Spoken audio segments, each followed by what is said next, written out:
مساء الجمال على كل عشاق النادي الاهلي في كل مكان. اهلا وسهلا بحضراتكم في حلقه جديده من حلقات مشجع التالتة. زي ما انتم متعودين حلقتنا مليئه باهم الاخبار والتفاصيل المهمه جدا اللي بتخص النادي الاهلي. بس في الاول كده وقبل ما نبدا حلقتنا يا ريت ما تنساش تعمل لايك على حلقه النهارده فضلا وليس امرا، وانزل دلوقتي اعمل اشتراك في القناه لو ما انتش مشترك عشان تتابع معانا كل ما هو جديد عن اخبار الاهلي. مش هطول عليكم اكتر من كده، تعالوا بينا نبدا حلقتنا باول اخبار الاهلي. اكرم توفيق يتواصل لاتفاق شبه نهائي مع اداره نادي الشمال القطري على فسخ تعاقده مع النادي بالتراضي الايام القادمه، وذلك تمهيدا لعودته للاهلي مجددا في الانتقالات الحاليه بشكل مجاني بعدما ابلغه الكابتن سيد عبد الحفيظ عن صعوبه شرائه من نادي الشمال القطري. وتقارير صحفيه تؤكد بان فسخ عقد اكرم توفيق مع نادي الشمال القطري ياتي لرغبه النادي القطري بتطوير قائمه اللاعبين الاجانب المتواجده حاليا بالفريق والتعاقد مع لاعبين افضل. منتخبنا الوطني واصل تدريباته اليوم استعدادا لمواجهة إيران القادمة في الجولة الختامية من دور المجموعات بكأس العالم، وحالة من الجدية والتركيز الكبير بتسيطر على جميع لاعبي منتخبنا الوطني من أجل الظهور بشكل جيد في مواجهة إيران القادمة وتحقيق الفوز لحسم صدارة المجموعة.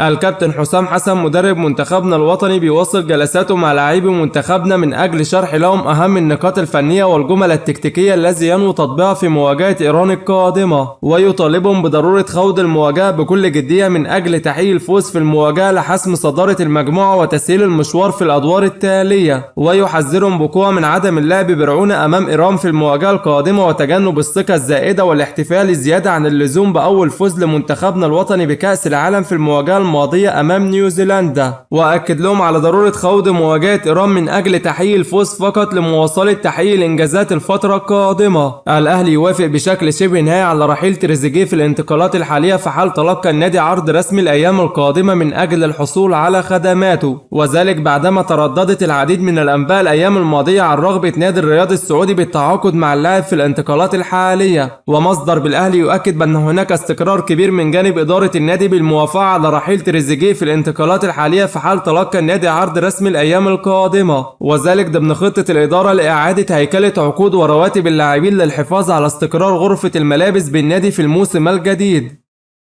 حالة غضب عارمة بتسيطر على الجماهير الأهلاوية عبر مواقع السوشيال ميديا بعد اتخاذ النادي قرار رحيل تريزيجيه عن الفريق في الانتقالات الحالية، وذلك لرؤية الجميع بأن تريزيجيه من أهم العناصر المتواجدة حاليا بالأهلي بعد تألقه بشكل كبير مع الفريق في الموسم الماضي. ومطالب أهلاوية بضرورة إعادة النظر في فكرة رحيل تريزيجيه عن النادي في الانتقالات الحالية والإبقاء على خدمات اللاعب مع الأهلي الفترة القادمة، وتحذيرات قوية بعدم التخلي عن خدمات اللاعب في الانتقالات الحالية لكي لا يندم النادي على قرار رحيله مثلما يحدث حاليا على رحيل بعض النجوم الفترة السابقة، خاصة وأن هناك جهد مكثف من جانب المسؤولين بالأهلي لمحاولة إعادة بعض اللاعبين السابقين أمثال رامي ربيعة ومحمد عبد المنعم وأكرم توفيق للنادي مجددا.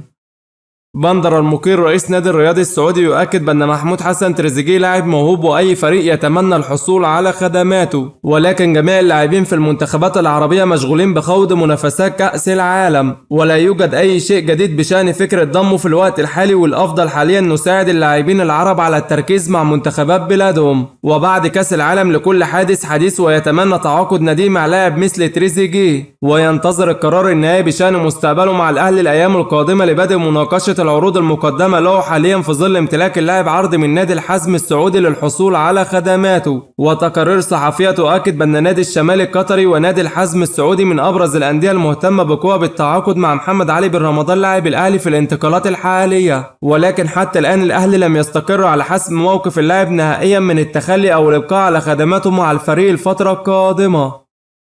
التونسي أنيس بوجلبان يتقدم باعتذار رسمي للكابتن سيد عبد الحفيظ عن عدم توليه إدارة الإسكاوتينج بالأهلي الفترة القادمة، وذلك لرغبته القوية بمواصلة رحلته التدريبية وتفضيل العمل كمدير فني عن أي منصب آخر. ومحاولات أخيرة من جانب الكابتن سيد عبد الحفيظ لإقناع أنيس بوجلبان توليه ملف إدارة الإسكاوتينج بالأهلي لرؤية الجميع بالنادي عن تميزه في ملف اكتشاف اللاعبين المواهب للنادي. لجنة شؤون اللاعبين باتحاد الكرة وافقت على طلب نادي الزمالك بمنح مهلة أسبوع إضافي خلال تقديم مذكرة تفصيلية مدعمة بالمستندات للرد على الشكوى المقدمة من جانب أحمد مصطفى زيزو ضد النادي. واللاعب ووالده بيدرسوا جديا تصعيد قضايا للفيفا ضد نادي الزمالك للحكم بشأن مستحقاته المتأخرة بعدما أجل اتحاد الكرة الأمر أكتر من مرة. محاولات مكثفة من جانب نادي الزمالك لحل كل القضايا المتعلقة على النادي لضمان الحصول على الرخصة الإفريقية للمشاركة في بطولة دوري الأبطال في الموسم القادم، وتواصلات مستمرة من جانب المسؤولين بنادي الزمالك مع كافة الأطراف المتسببة في إيقاف القيد على النادي لمحاولة الوصول لاتفاق لحل الأزمة بالتراضي في الفيفا، وذلك سيكون مقابل حصولهم على مستحقاتهم اقساط مقابل التنازل عن القضايا في الفيفا لضمان حل كل المشاكل للحصول على الرخصة الإفريقية.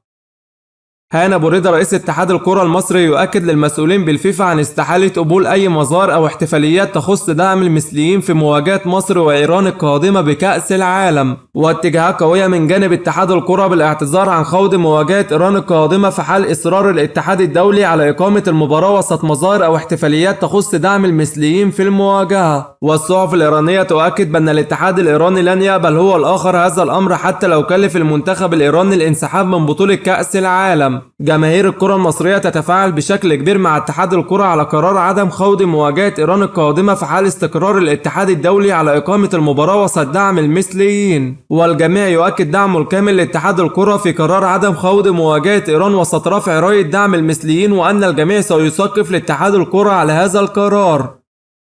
تقارير صحفية تؤكد بأن اتحاد الكرة بيستعد لتجهيز ملف مشترك بالانسحاب من مواجهة مصر وإيران بكأس العالم بسبب استقرار الاتحاد الدولي على دعم المثليين في المواجهة، وإشادات كبيرة بقرار اتحاد الكرة بالانسحاب من المواجهة. والجميع يؤكد بأنه سيكون موقف تاريخي من أجل المبادئ بعيدا عن كرة القدم والذي لن ينسى للأجيال القادمة. نادي بيراميدز يدعى المهاجم الغيني محمد ساليو بنجورة مهاجم نادي مولودية الجزائر ضمن أولوياته لضمه في الانتقالات الصيفية الحالية، وذلك وسط ارتباط اسم اللاعب بالأهلي الفترة السابقة وتأكيد البعض عن احتمالية تعاقد الأهلي مع اللاعب. ومصدر بالأهلي يؤكد بأن اللاعب من أبرز المهاجمين المرشحين على الطاولة بالنادي لتدعيم مركز المهاجم في الانتقالات الحالية، وإنه بالفعل حدث تواصل من جانب المسؤولين بالنادي مع وكيل اللاعب لجس نبضه والاستفسار عن مطالبه المالية وعن إمكانية انضمامه للأهلي.